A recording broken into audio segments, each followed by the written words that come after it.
Hello friends, ನಮಸ್ಕಾರ.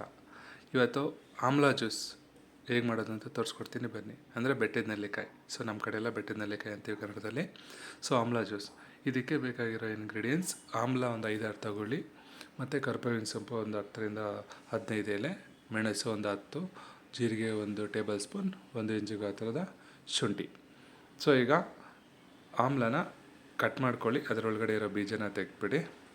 Friends, amla juice immunity booster. ನೀವು 1 month try ಮಾಡಿ. ಡೈಲಿ ಕುಡಿಬೇಕಂತೇನಿಲ್ಲ, ಅಟ್ಲೀಸ್ಟ್ ಆಲ್ಟರ್ನೇಟಿವ್ ಡೇಸ್, ವಾರಕ್ಕೊಂದು 3 ಸರಿ ಆದರೂ ಇದನ್ನು ಕುಡೀರಿ. ಇದ್ರ ಹೆಲ್ತ್ ಬೆನಿಫಿಟ್ಸ್ ಎಷ್ಟಿದೆ ಅಂತ, ಸಿಕ್ಕಾಪಟ್ಟೆ ಹೆಲ್ತ್ ಬೆನಿಫಿಟ್ಸು. ಇಮ್ಯುನಿಟಿ ಬೂಸ್ಟ್ ಆಗುತ್ತೆ, ಡೈಜೆಷನ್ ಪ್ರಾಬ್ಲಮ್ ಇದ್ದರೆ ಆಗುತ್ತೆ. ಆಮ್ಲದಲ್ಲಿ ವಿಟಮಿನ್ ಸಿ ತುಂಬ ಇದೆ. ಪ್ಲಸ್ ಯಾರಿಗಾದ್ರೂ ಏರ್ ಫಾಲ್ ಆಗ್ತಾಯಿದೆ ಅಂದರೆ ನಾವು ಕರ್ಬೇವಿನ ಸೊಪ್ಪು ಯೂಸ್ ಮಾಡಿದ್ವಿ, ಆಮ್ಲದಿಂದ ತುಂಬ ಬೆನಿಫಿಟ್ ಆಗುತ್ತೆ. ಏರ್ ಗ್ರೋತ್ಗೂ ಹೆಲ್ಪ್ ಮಾಡುತ್ತೆ. ಸೊ ಇದನ್ನು ವಾರಕ್ಕೆ ಒಂದು 3 ಸರಿ ಆದರೂ ಬೆಳಗ್ಗೆ ಎಂಟಿ ಸ್ಟಮಕಲ್ಲಿ ಕುಡಿಬೇಕು. ಇದನ್ನು ಮಿಸ್ ಮಾಡದೆ ಕುಡೀರಿ. ಸೊ ನಾನೆಲ್ಲ ಈಗ ಆಮ್ಲನ ಕಟ್ ಮಾಡಿಕೊಂಡೆ, ಅದನ್ನು ಮಿಕ್ಸಿ ಜಾರ್ಗೆ ಹಾಕ್ಕೋತಾ ಇದ್ದೀನಿ. ಪ್ಲಸ್ ಕರ್ಬೇವಿನ ಸೊಪ್ಪು, ಶುಂಠಿ, ಜೀರಿಗೆ, ಮೆಣಸು ಎಲ್ಲ ಹಾಕ್ಕೊಂಡು ಇದಕ್ಕೆ ಬೇಕಾದಷ್ಟು ನೀರನ್ನು ಆ್ಯಡ್ ಮಾಡ್ಕೊತಾ ಇದ್ದೀನಿ. ಇಲ್ಲಿನೊಂದು 300 ml ವಾಟರ್ನ ಆ್ಯಡ್ ಮಾಡ್ಕೊತಾ ಇದ್ದೀನಿ.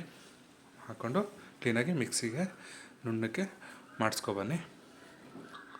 ಸೊ ನೋಡಿ, ನಾನು ಕ್ಲೀನಾಗಿ ಮಿಕ್ಸಿ ಮಾಡಿಸ್ಕೊಬಂದಿದ್ದೀನಿ. ಈಗ ಇದನ್ನು ಸೋದಿಸ್ಕೊತಾ ಇದ್ದೀನಿ. ಫ್ರೆಂಡ್ಸ್, ನನ್ನ ಚಾನಲ್ ಇನ್ನೂ ಸಬ್ಸ್ಕ್ರೈಬ್ ಮಾಡಿಲ್ಲ ಅಂದರೆ ಪ್ಲೀಸ್ ಸಬ್ಸ್ಕ್ರೈಬ್ ಮಾಡಿ. ವಿಡಿಯೋ ಇಷ್ಟ ಆದರೆ ಲೈಕ್ ಮಾಡಿ. ನೋಡಿ, ಈ ರೀತಿ ಕ್ಲೀನಾಗಿ ಸೋದಿಸ್ಕೊಳ್ಳಿ.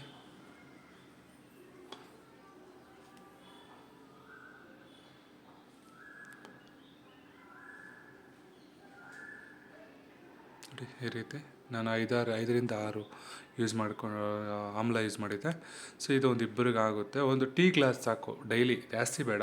ನಾರ್ಮಲ್ ನೀವು ಬೆಳಗ್ಗೆ ಟೀ ಕಾಫಿ ಕುಡಿತೀರಲ್ವ, ಆ ಗ್ಲಾಸ್ ತಗೊಂಡು ಇನ್ಸ್ಟೆಡ್ ಆಫ್ ಟೀ ಕಾಫಿ ಬದಲು ಇದನ್ನು ಕುಡೀರಿ. ತುಂಬಾ ಹೆಲ್ತ್ ಬೆನಿಫಿಟ್ಸ್ ಜಾಸ್ತಿ. ನೋಡಿ, ಈಗ ನಾನು ಗ್ಲಾಸ್ಗೆ ಸರ್ವ್ ಮಾಡ್ಕೊತಾ ಇದ್ದೀನಿ. ಟೀ ಗ್ಲಾಸ್ ತೊಗೊಂಡಿದ್ದೀನಿ. ಹಾಕ್ಕೋತಾರಿ, ಕುಡಿತಾಯಿರಿ. Thank you friends.